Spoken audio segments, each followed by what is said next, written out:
keep walking. An angry outburst between mothers outside Marion County Juvenile Court over what to do with a boy known to trouble. No, he isn't. Go with the prison, ain't he?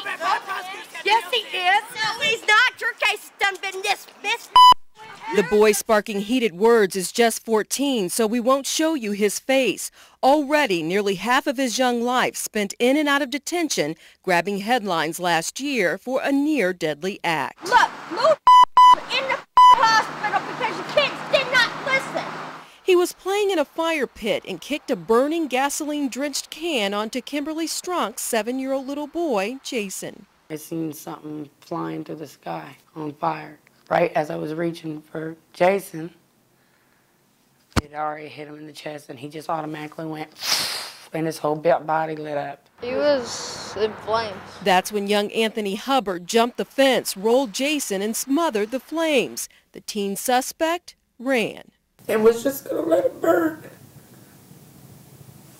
That's what hurts most. Jason suffered burns to his face, arms, fingers, and chest. A juvenile court found the teen delinquent of felony criminal recklessness. No one could prove he intentionally set Jason on fire. The court ruled he was no danger, despite a run-in with Jason's mother a day earlier on Jason's birthday. We had a party. We denied him coming to it. She thought the teen was too old and heard about his trail of trouble. 113 Investigates pieced together through police and the few juvenile records that are public. A repeat runaway since the age of 10, accused of assaulting his own grandparents, found delinquent of felony burglary at 12, and arrested for resisting law enforcement by the time he was 13. His own mother told police he was extremely violent. Still, the juvenile court recommended the least restrictive alternative, a treatment center. His mother and grandmother declined comment. Chief Prosecutor Peter Hahn can't talk about the case, but explains the approach to juvenile cases. You look at what sort of services can be provided, but yet at the same time balancing how much of a risk is that child to the public safety. He was ordered to write a letter of apology and successfully complete anger management, the same orders for his burglary case. I mean, to me, it's absolutely crazy that you can set a human being on fire and not see the inside of a jail cell. And I don't care how old you are. First of all, I think you have to be mindful that they're kids. You hit a point where you have a child that continues to act out and continuing what would be criminal-like behavior. There does come a point as a prosecutor that we might request that they be waived to adult court.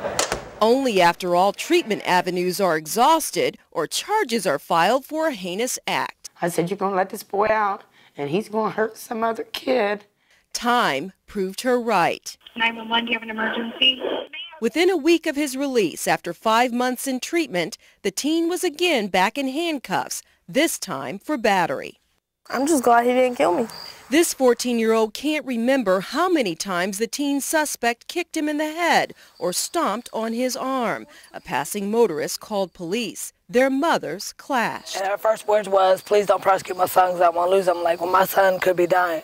ER records show the 14-year-old victim suffered a concussion. He regained consciousness as he was loaded into the ambulance. What were you thinking? I don't know what happened. Why am I covered in blood? The two boys had just met that week and became fast friends. But something changed when the suspect learned this boy was also pals with Anthony Hubbard, the honored fire hero. He said he's going to get Anthony someday. And then after he got me, he's like, tell Anthony I'm going to get him next. Back at the juvenile center, the accused teen got the least possible charge. Kimberly Strunk says the system is failing a neighborhood living in terror. Are you all living scared of a 14-year-old boy? I'm scared that somebody's child is going to be dead before they understand how serious it is.